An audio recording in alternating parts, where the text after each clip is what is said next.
Pearl beyond price. Can you hear in the back? No. Turn it up a little bit. Okay.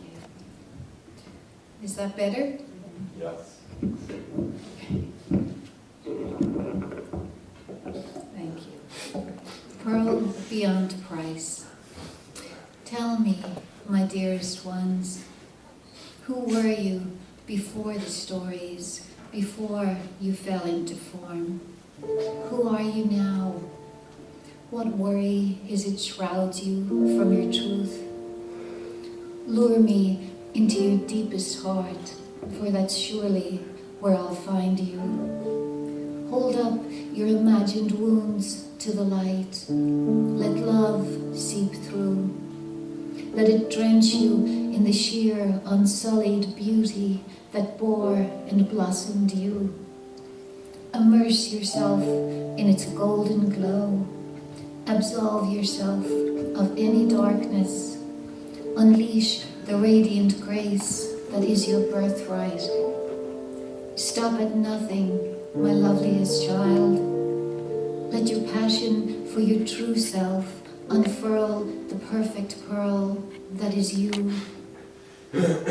Why keep on roaming, my sweetest creature, in the dream world? Take my hand, let true love carry you home.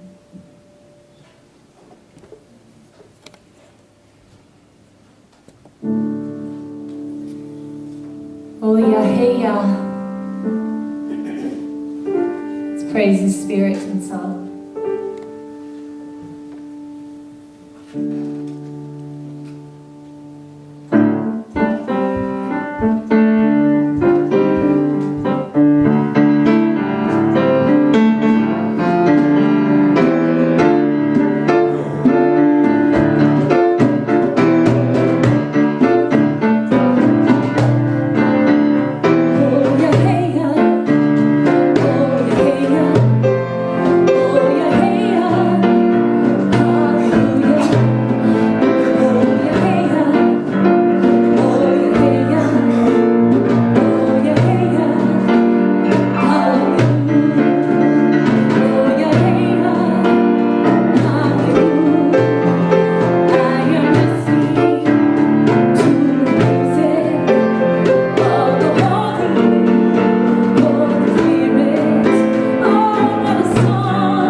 Already can feel the wonderful energy here. I loved watching you all dance and sway to this song and watching the young child. Just so beautiful. I I thought, and I want to thank Heather so much, and Donna and Jane, and all the people who really came together to make this happen this morning. I never really realized, we come to a service and just savor it. I never realized how much work actually goes into making it happen. So much thanks to everybody who contributed. So I thought I would start just with a poem and then share a little more about my story. This is called Dream the In-Loveness. Dream the in-loveness of your own heart until you can feel it. Let your life be that, a hymn to your blemishless being. Shine your light like the sun spreading over a meadow at dawn, growing brighter. How far have you trawled? How long have you sought the answer? How often has the key to eternity been laid at your feet? Lean now into the secret, open without need. Embrace the bouquet of all that's unknown, but know this, you have always been free. Laugh in the face of what scares you, for he hides in the sleeve of your deepest fear. Don't doubt that the craving is him bearing intimate gifts of what is most true. Be still. Listen to the love that is more exquisite than life. Heed now. He is coming for you.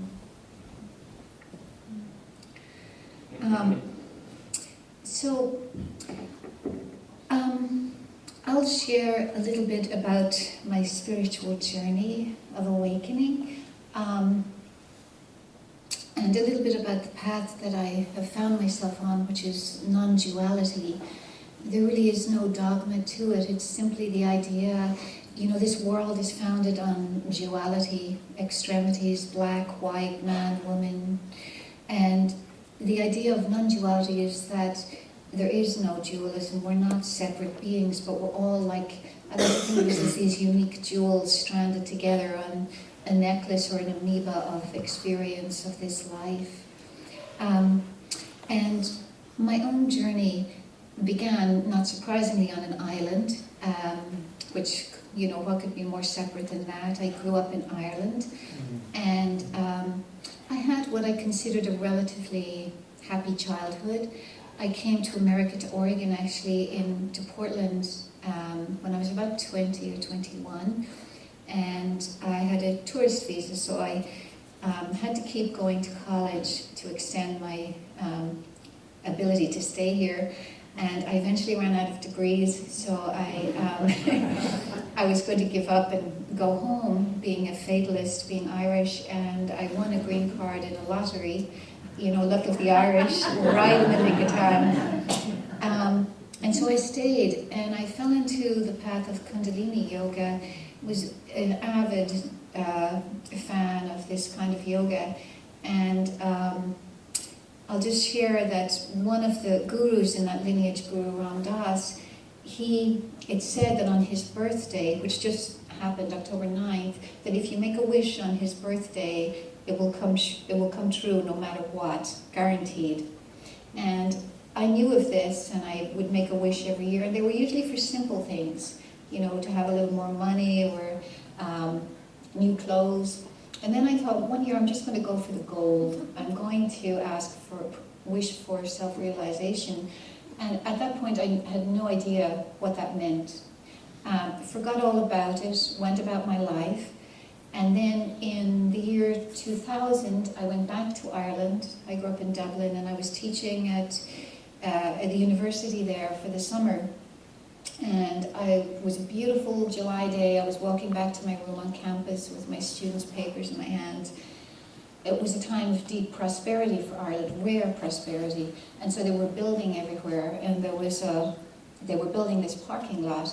But I was on the footpath, just walking innocently back to my room, and I heard a truck come up behind me, didn't think much about it. I could hear that it was going fast, but again, I was on the footpath. But apparently, I don't remember this, apparently it was speeding and it went over a bump.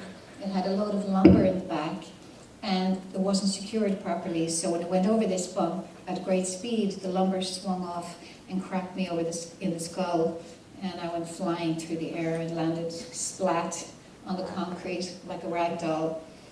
And what happened then was I had a near-death experience, and I would love to share. I mean, so much happened when I was out there, but the most beautiful thing of all, I think, for me was to feel this unrivaled love that suffused everything. I mean, I was looking down at this broken woman on the sidewalk, and there was blood spewing out of her head, and people were screaming and calling for ambulances. And all I could feel was this incredible love and the absolute perfection of every single thing that was happening. I couldn't understand why people were so upset. And then it was like seeing the entirety of this world and feeling that the perfection of everything that was happening, no matter, the most profane, the most brutal acts, everything was arising out of this same divine love.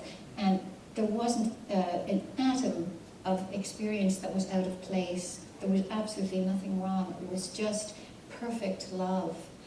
And of course, I didn't want to come back. I mean, I can tell you, when you die, you're in for the biggest treat of your life, so to speak. I really did not want to come back, but it was made very clear to me that my work wasn't finished, and I had to. So I came back into that broken body and spent a year in Ireland recovering. I mean, I was shattered, not just physically, but emotionally, spiritually. Everything had just been shattered to the core. And thank you. Are you having trouble hearing in the back? No. Okay. So I used to just lie on the bed and look at the ceiling. I couldn't really move very much, and because of the injury to the head, I couldn't remember much at that time. I had studied poetry. It had been a deep love of mine, and so I went back to that because poetry really distills experience down to its essence, to its core, and that's all I could deal with. I couldn't deal with anything superfluous anymore.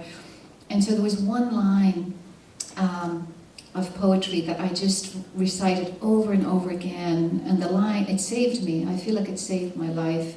And the line was, "It was almost impossible to be here. Almost impossible to be here." And within that line, one word saved me. Can you guess which word it was? Almost. It was like this gift when I was at my lowest ebb, that somebody out there had got to a place where they felt they couldn't endure it anymore, but almost couldn't endure it. And they had not only survived, but they had transmuted the wound into art and shared it with someone who really could receive it at that time. So poetry just was an incredible gift to me in those years of healing. And I came back to America about a year later, still very, very broken. And I met the man who was to become my spiritual teacher, David G. And I used to lie on the floor at his, it was called satsang. They're really just meditations and monologues and question and answer. And I would just lie on the floor at his feet because it was too painful to stand, it was too painful to sit, and I would just imbibe. And at some point he said, I'm going to do a retreat in Mexico, a silent retreat, and I think you should come. And I was very reluctant because I'm a fanatic swimmer and I couldn't swim, and I thought I would die if I had to be by the sea and not able to get in. But he said, I think it's going to be very powerful for you and you should come. So I put my resistance down and I went. And something, as soon as we arrived, we were at the sea and seeing the sparkling water, and we were staying in a house that had flowers in the courtyard. And it just broke me open to have such beauty after such a dark time. I was really, really grateful.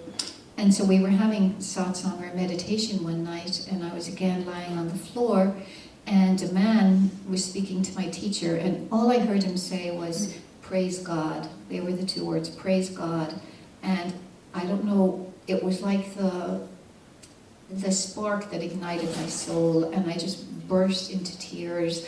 And I could feel like that's what I had been born for, or reborn for, to praise God. And I was just howling on the floor, and I remember my teacher saying, "That's the sound of the heart breaking open." And the next day I went out into the desert, and I was just crawling around on my hands and knees in ecstasy and kissing all of the trees and leaving little treasures everywhere and stroking the cactus and whatever I could find. And it was an absolutely exquisite, will always remain as one of the most deeply beautiful experiences of my life. And I think I had to be shattered to that core and in order to really be open enough to receive the beauty of what was being offered. And so I wrote a poem at that time. It's been many years now, but it was called Hymn to the Beloved, and that became the title of the new book. So I'll read that for you now. Hymn to the Beloved. Stars hover like kisses over our house. A cow lows in the distance, his bell tinkling the night air. A praying mantis flew into my face this evening before prayer, his green and tender body, my skin's blessing. Oh Lord, I could build a shrine to you every day in my heart. I could fill it with moon and sun, with the lemon butterflies that milk our path to the sea, with spume of wave on rock, tall cactus mad with bloom. I could fill it with pebbles and sand from my shoe, with a dart of lizard and peak of jackrabbit's ears. I could add the languorous sway of ferns in our courtyard, the breeze-ruffled curtains in my room. I could take the luminous, rain-freshened desert and set that there too. Add the fan of vulture and hawk wings, the glorious palmful of spider as he traces a love pact on the wall. Oh God, I could fill each left space with kisses and a horse's call, with the slow swank of donkey in a clearing.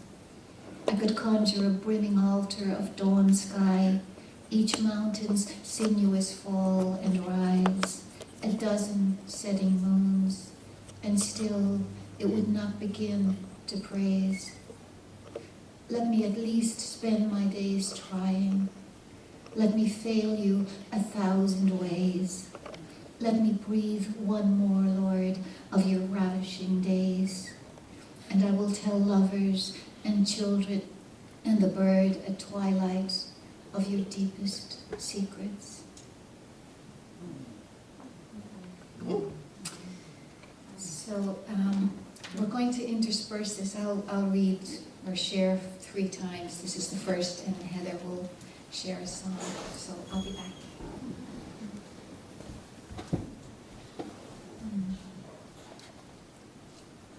This is called The Mystery. And when the song came to me, it was almost like writing dictation. It was really interesting. I just heard the words, and it felt so mysterious and like this different part of me that I hadn't visited for a long time, but so much like home, and so much this depth of my soul that I kept forgetting and kept remembering. So I hope you enjoy this.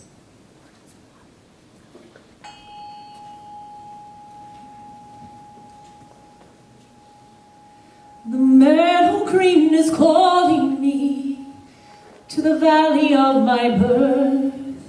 The hawk she cries and the willow sighs from a wound beneath the earth. Alas, my friend stood by my side when I forgot my song. Oh, the tune is just beginning, dear, and I'd like to sing along. The meadow green is calling me from the valley of my soul. The dragonflies and the lizard lies in the shadow of a stone. Alas, I seem to hear them now as the secrets are revealed. Oh, the mystery travels far beyond as a wound begins to heal. The mystery travels far beyond as a wound begins to heal. The mystery travels far beyond as a wound begins to heal.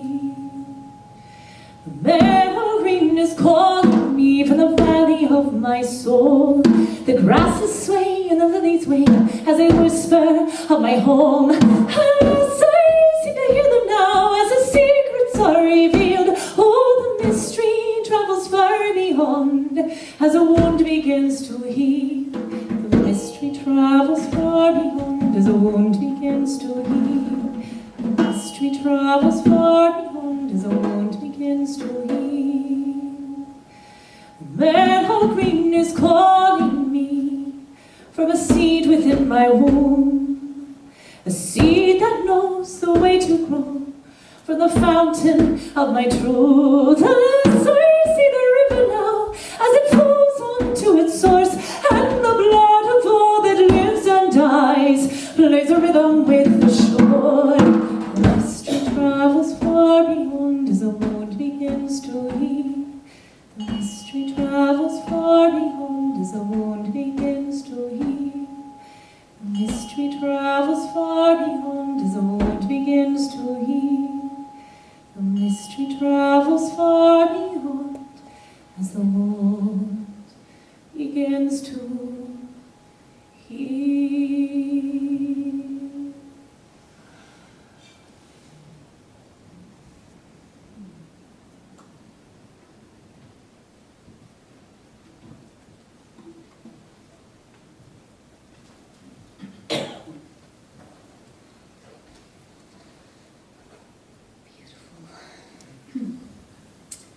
Well, after that amazing opening in Mexico, my teacher called me aside and he said, you know, this isn't going to last, this state of ecstasy.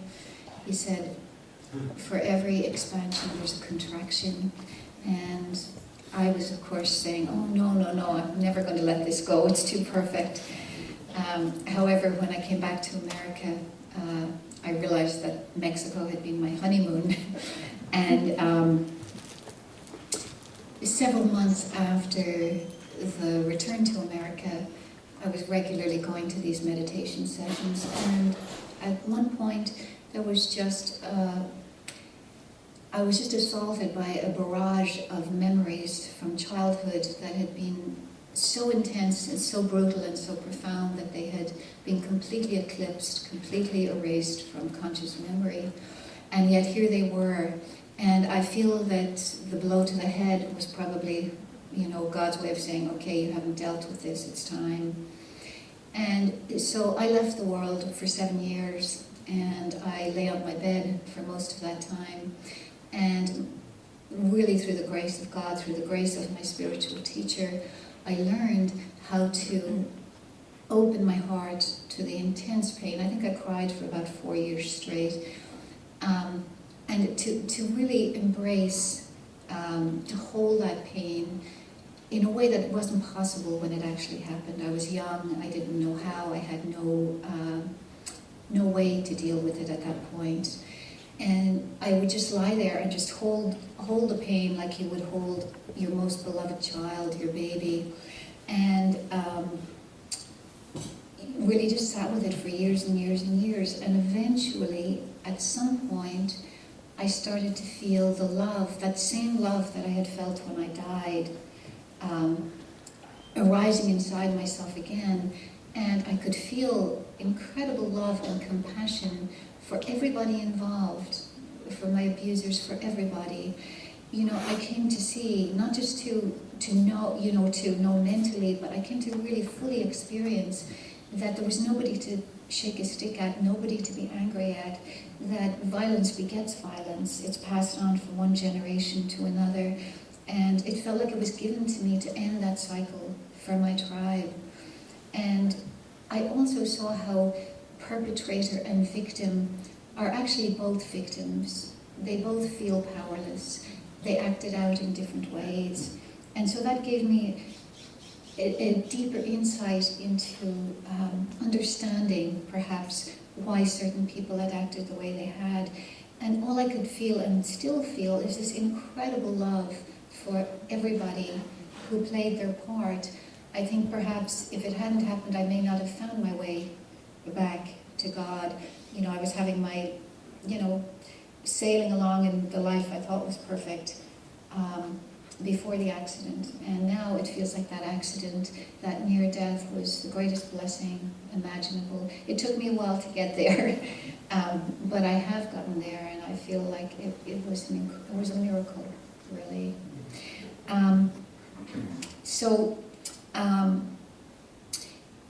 Also on that retreat in Mexico, when I was lying on the floor, there was a picture of this man, Ramana Maharshi. Has anybody heard of him? Yes.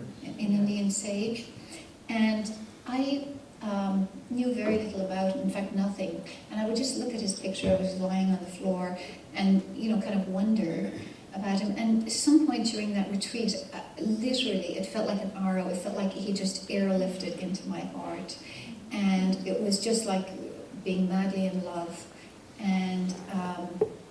And so for many years I've been writing poems to him and about him. I read everything I could find about him. He was an Indian sage. He died in 1950. He had an awakening when he was 16 or 17, and afterwards felt an incredible magnetic pull towards the holy mountain Arunachala, which is in southern India.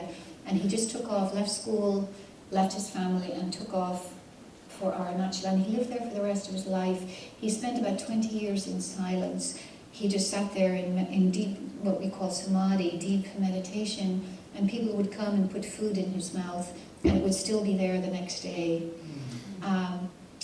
And eventually he came out of the silence because I'm sure he realized people needed him. An ashram formed around him. And he was an amazing being.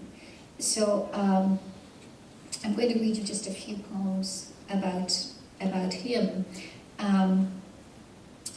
I think I'll read this one. It felt like, in this idea of non-duality, it's like true union, and you start ultimately with the beloved, God outside of you, whatever form that may take. For me, it was Ramana. Could be anybody, the Divine Mother, anybody really. And ultimately, it's about complete union. So there is no separation between you and the divine. And so this was a poem I wrote after what I felt like a marriage with Ramana. And it's called Marry Me, he said. And I shall wear a white dress of lace and bird froth, and a veil of air, and a ring on my hand of twined grasses, 12 shades of moss. And I shall sing thy name to the heavens, my lover, my spouse, my man, my healer, my deepest pleasure, my master, my holiest Ram. I shall sing your beauty forever from this heart that was born of you, and bear all of your joys and sorrows in our love. I do, I do, I do, in our love that is pure and true. And your silence, O darling Rama, hums through my fingers and limbs as I lift them up to our mountain in the wildest Ana Ramana hymn. So, Ramana was also very much like St. Francis. He was wonderful with animals. Snakes would come and... Thanks. Okay. Thanks, Heather. Yeah. There were all kinds of animals that came to him. Cobras, snakes, tigers, you name it. It was pretty wild jungle when he was alive in the early days. And they all, he didn't see them as separate from him, so they didn't see him as separate from them. They just were completely drawn to him. And so I've written many poems about that grace. And this is one from another book. These are stories about Ramana's life in poems. And I was so touched by this particular story. I think the manifestations of the divine that have inhabited the earth and still do, many of them, they take on human form because we can relate to that.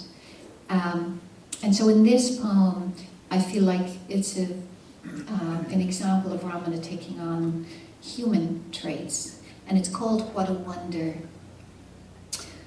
Ramana, reaching for his towel, knocked over the sparrow's nest, and oh, one tiny egg split, a long crack around the edge, and Ramana fondled it and wept and prayed for 7 days to the gods of healing.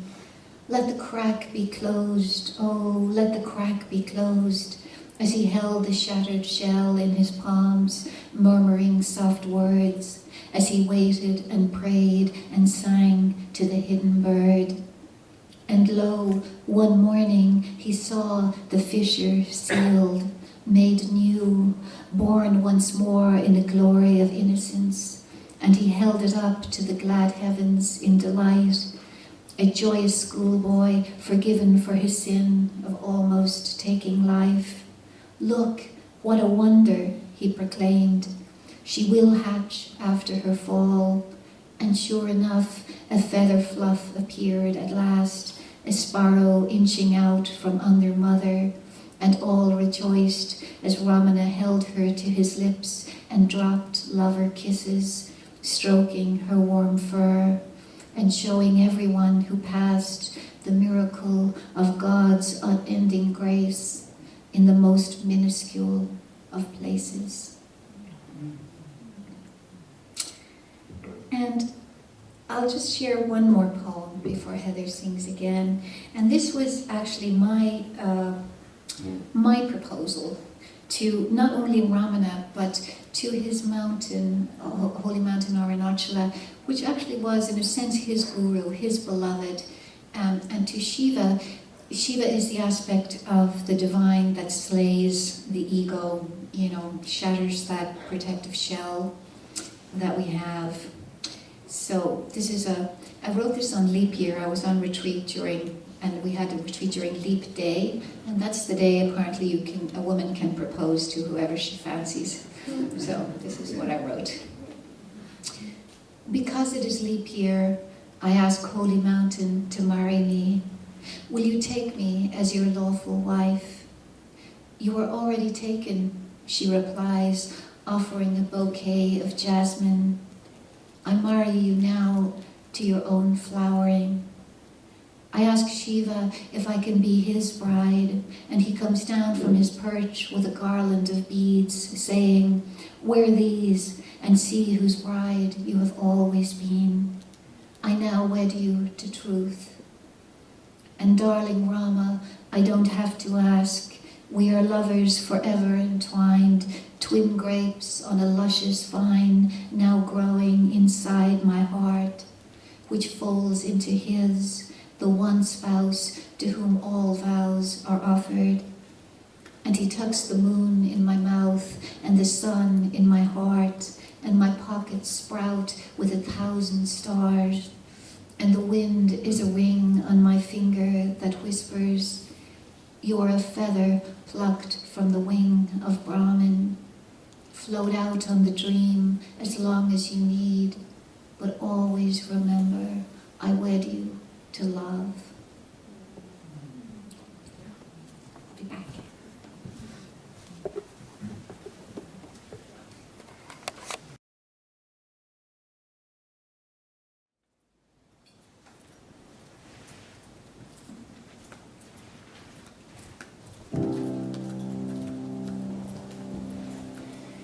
I am coming home to my heart. I am coming home to my heart. Setting free what lives in me. Will bring me closer to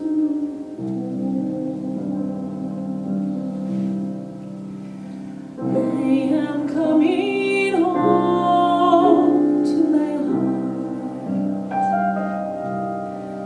I am coming home to my heart. Setting free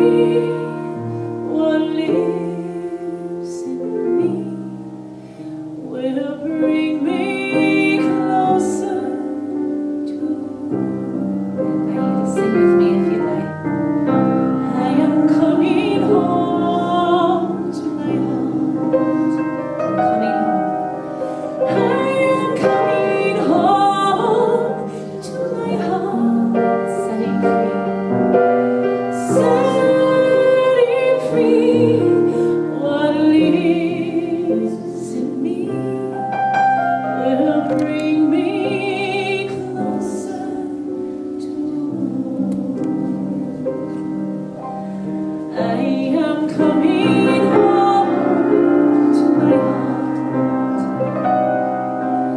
I am coming home to my heart. Setting free what lives in me will bring me closer to standing mountain. Standing mountain, lying cold lake, or the rivers flow and flow. As I stand with them all, each one seems to call in a voice that I know as mine own. Standing mountain, lying cold lake, or the rivers flow and flow. As I stand with them all, each one seems to call in a voice that I know as mine own. I invite you to join me. Standing mountain, lying cold lake, oh, the rivers flow and flow. As I stand with them all, each one seems to call in a voice that I know as mine own. In a voice that I know. In a voice that I know as mine own. I am coming home.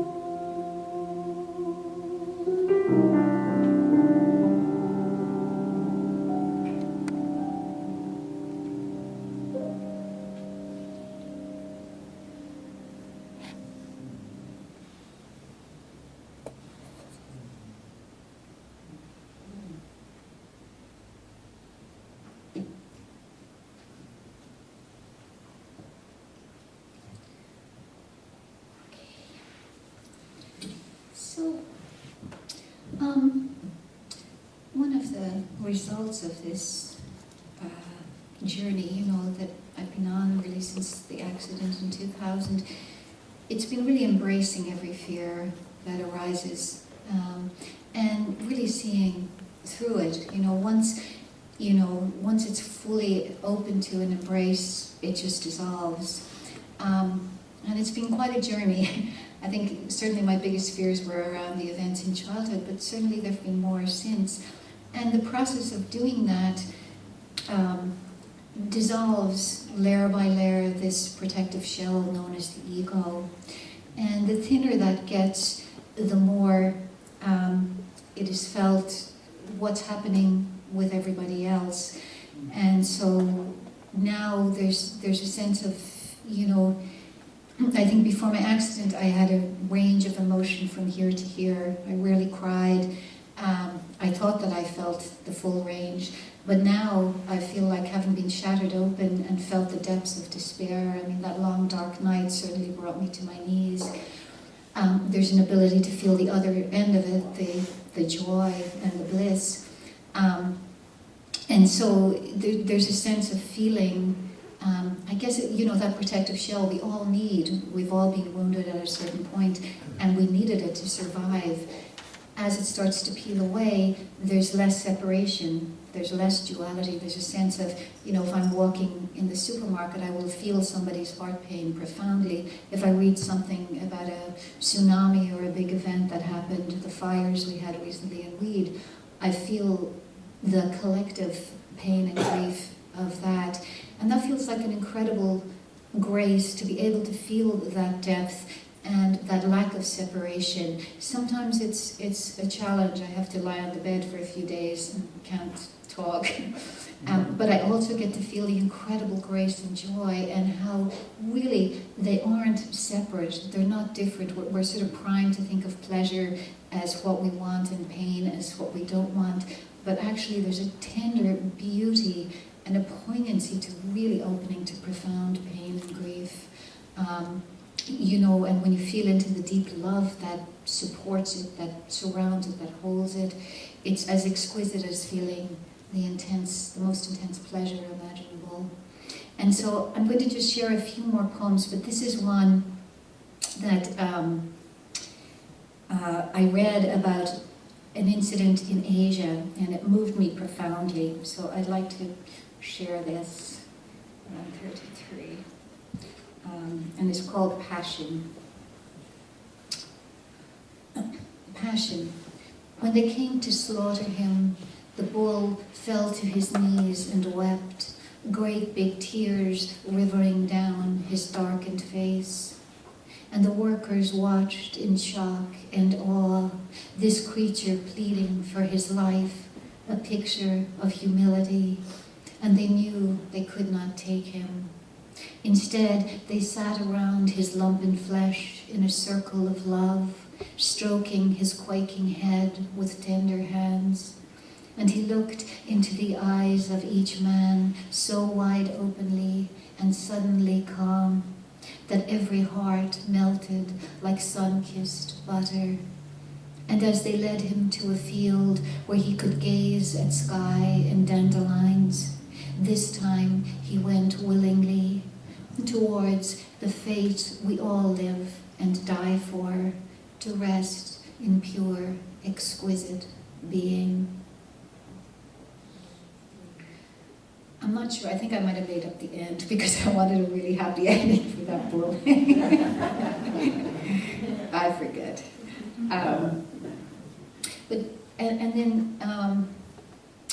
This is a poem, even though Ramana is my beloved, there's been a recent beautiful opening towards the Divine Mother.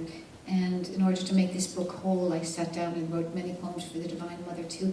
That was a piece that it just took many years for me to open to, given my history. But ultimately,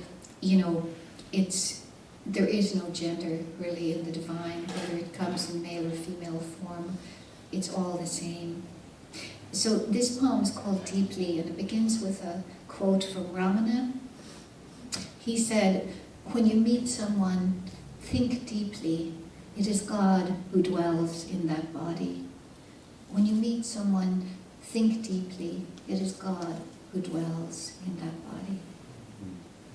Think deeply how he breathes you, how he beats your heart. He moves and sleeps you. He is eating you with the fuel of his love. And when you see another, it is him beaming at you. Even if the smile seems like a grimace, smile back, for God wears many masks. And if you see a woman crying, weep with her, or stroke away her tears, for she is a broken part of you, seeking wholeness. The soldier that you judge, the sulky child you resist, the father who ignored you, are all his. They are lost parts of yourself, wanting to come home when you truly open to them. Think deeply. Those differences are appearance. They arise out of God. They burn with that same flame of light that can never be extinguished. Make peace with yourself. Make love of what still wounds you. Let pain be your ally, anger your friend, for he too dwells in you, as in your apparent enemy, and will see you through always to the end.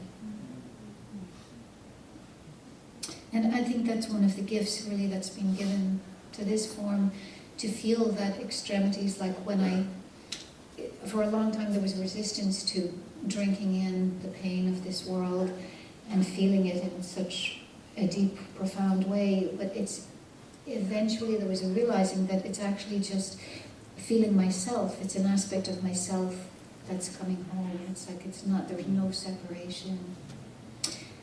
And I'll leave you with this last poem. I think ultimately on this journey, it is really a journey towards love of ourselves, self-love, finding God within us, within our own being, within our own heart, so that there is absolutely no duality or separation. And this is a poem that's called For You, and it really is for you. Wherever you are is perfect, even if you're pushing into the wind, even if hailstones lash at your face, if you're buried deep in quicksand, still consider it grace. Those voices inside that speak otherwise, ignore them. Let yourself rest. There's a stream of crystal water floating you forward, even if you can't see it. There is a wisdom that conjured the way, and it will guide you wherever it is you are destined to go or to stay. Trust it. Have faith. Let love cast a glow if it's dark. You have already traveled so far, going nowhere. Listen to your heart. Can't you hear it whisper the song only you know? That tune that is your familiar, the one that sings your name. Heed the hints along the path, the secret answers you've always craved. Be who you are, and be gentle, be kind to the struggling, worn-out mind. Let me share my own secret with you. If you believe nothing else, believe this. You are already perfect, exquisitely whole. Nothing is lacking. God only knows you have tried to jam up the holes you imagined you carried inside. Let fresh air billow through them like stars igniting the sky. You belong right here, right now, just as you are. Whoever you are perfect. Spread your wings, precious beauty, and fly. Thank you.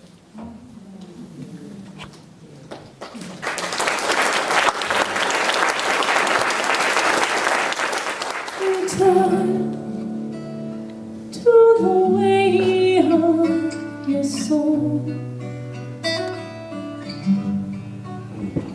Return to that place you always known. Reach out, love her, bring her home. Oh, return to the way of your soul. Return to that place you always known. Reach out, love him, bring him home. Oh,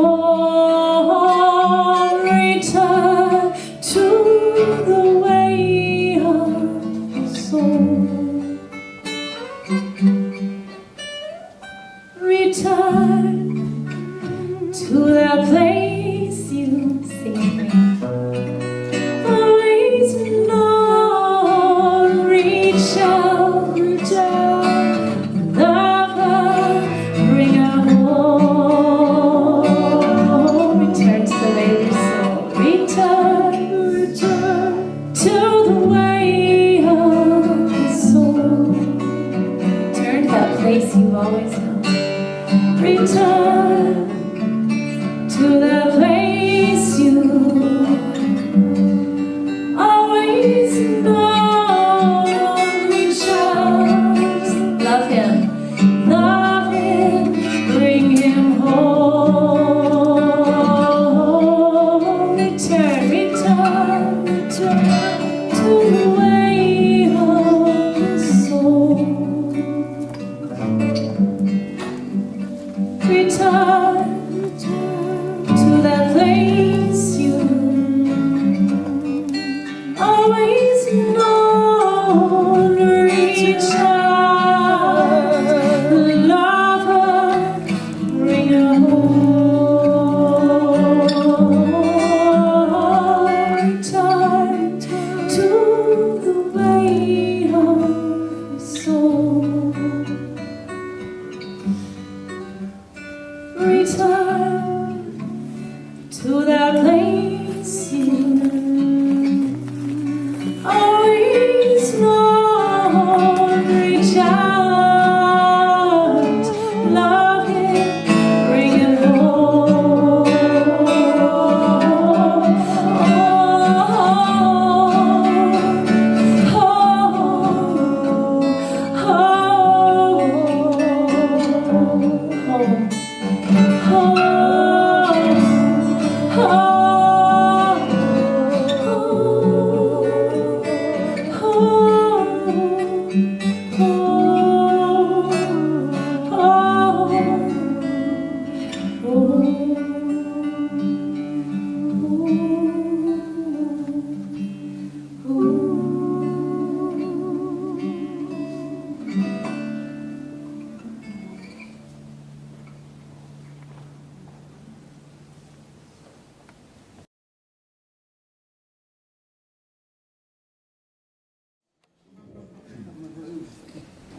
So,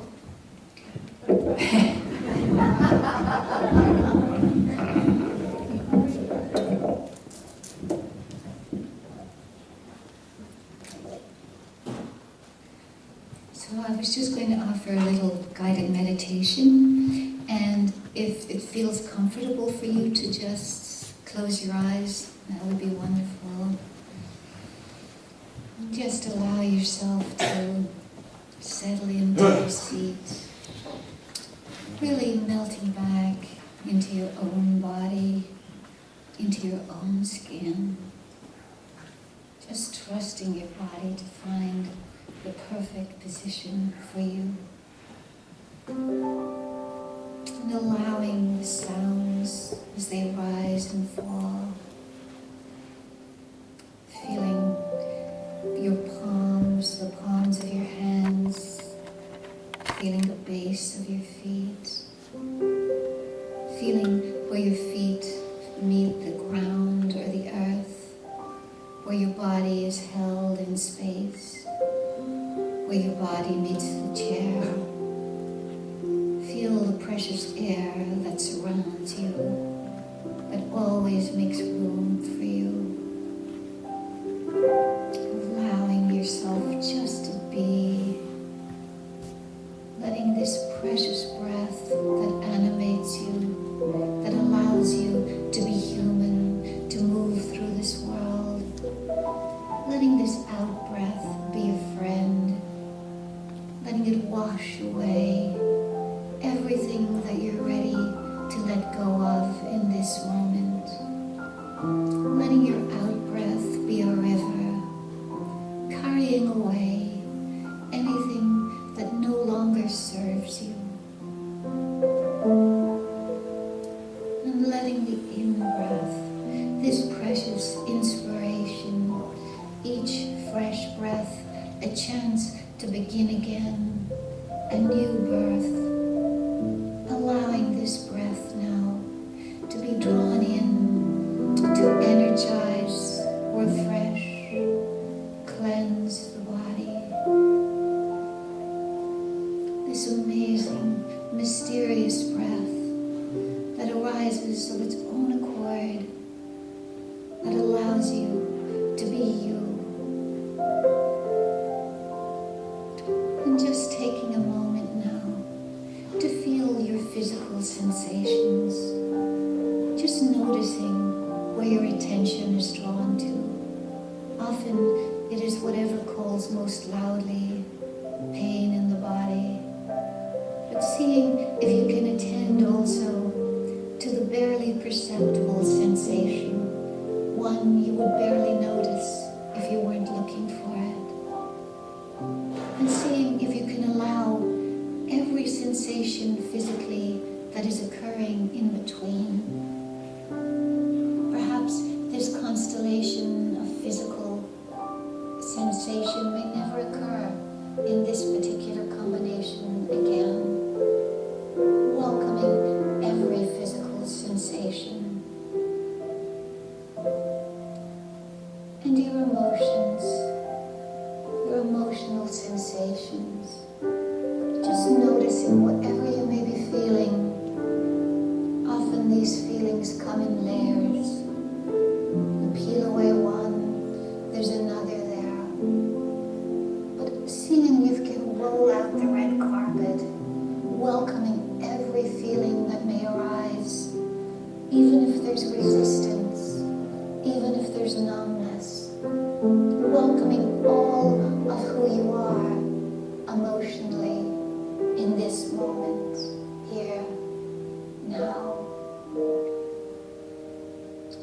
And allowing your thoughts, these sensations of a mental kind, completely harmless unless we build a story around them. Seeing if you can allow the thoughts to arise, to float across the canvas of your awareness, allowing them to have their brief moment of fame, letting them move on, welcoming all of your perceptions, everything that's being felt, everything that's being perceived, really being a glad host to your own being, welcoming your own self. And I would like you for a moment to just connect into your heart, just observing how your heart feels here now. If your heart had a weight, what might it be? If your heart had a color or colors, what might they be? And just allowing yourself to really rest in the sanctuary of your own heart. If I had a pink candle, I would light it and invite you to invite in this pink light of love, this gentle and soft and soothing light of love. Really letting your heart bathe in it, letting it wash over any parts of the heart that may feel sore or tender, in shade. Allowing your heart now to be suffused with this beautiful and gentle and kind love. Imagining now that your heart were the sun itself, and that it could radiate out its rays of love that can be only expressed in your unique way from your heart. Imagine that you could send these rays of kind and soothing and gentle love to every part of your being, letting it flow always from your own beautiful heart, really saturating your being with this love, with this kindness, with this gentleness.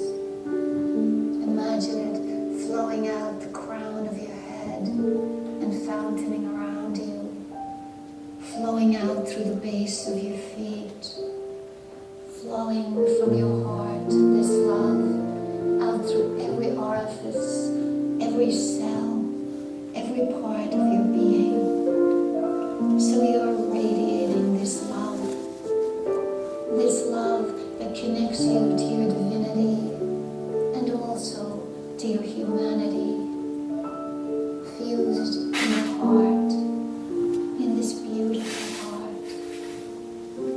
And as you sit there, I'm going to read you a quote from Buddha, an offering from Buddha to you, to your heart, in this moment, here now. You can search through the entire universe. You can search through the entire universe for someone who is more deserving of your love and affection than you are yourself. And that person is not to be found anywhere. You yourself as much as anybody in the entire universe deserve your love and affection. You, yourself, deserve your love and affection.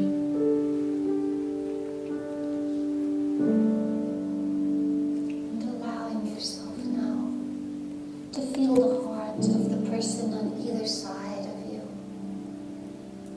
Feeling the beauty of this love as it flows from one heart to another. Feeling the love in the hearts of every person in this room. This unique and beautiful family of hearts.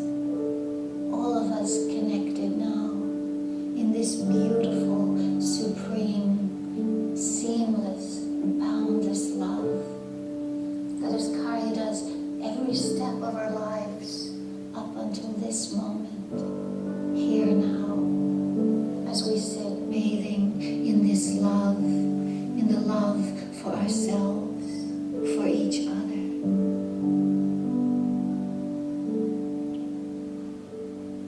And if it feels comfortable, you could raise your hands to cup your closed eyes.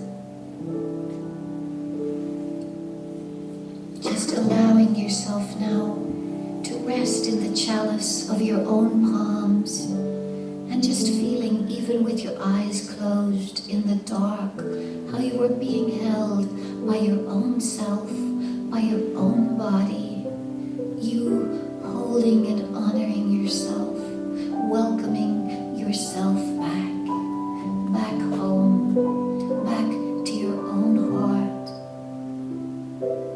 And very slowly, very gently, opening your eyes now.